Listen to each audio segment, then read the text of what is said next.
बहुत समय पहले की बात है। किसी गांव में एक किसान रहता था। वह रोज भोर में उठकर दूर झरनों से स्वच्छ पानी लेने जाया करता था।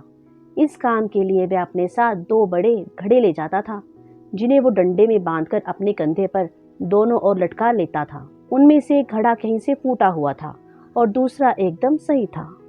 इस वजह से रोज घर पहुंचते पहुंचते किसान के पास 1.5 घड़ा पानी ही बच पाता था। ऐसा 2 सालों से चल रहा था।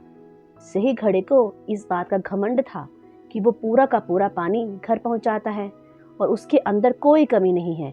वहीं दूसरी तरफ फूटा घड़ा इस बात से शर्मिंदा रहता था कि वो आधा पानी ही घर पहुंचा पाता है और किसान की मेहनत बेकार चली जाती है।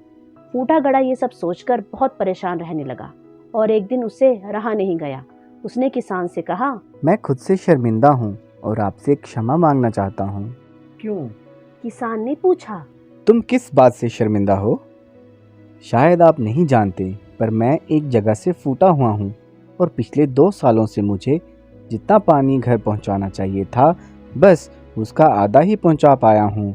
मेरे अंदर ये बहुत बड़ी कमी है और इस वजह से आपकी मेहनत बर्बाद होती रही है।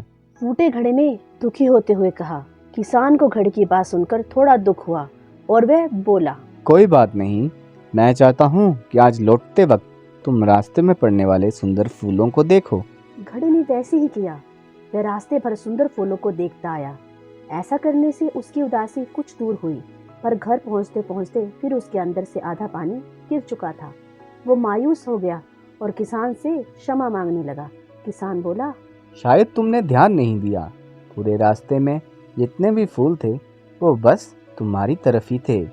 सही घड़े की तरफ एक भी फूल नहीं था। ऐसा इसलिए क्योंकि मैं हमेशा से तुम्हारे अंदर की कमी को जानता था और मैंने उसका लाभ उठाया। मैंने तुम्हारे तरफ वाले रास्ते पर रंग बिरंगे फूलों के बीज बो दिए थे।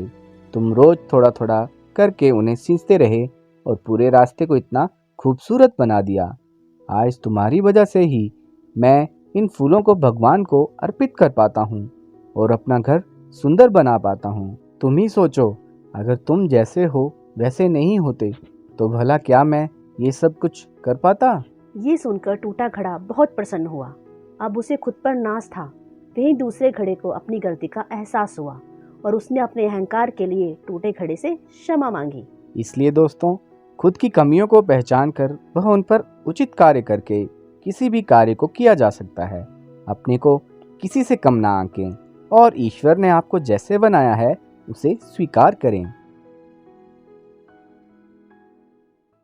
ऐसी मजेदार कहानियों को देखने के लिए जादुई कहानियाँ और हम चैनल को लाइक एंड सब्सक्राइब करें।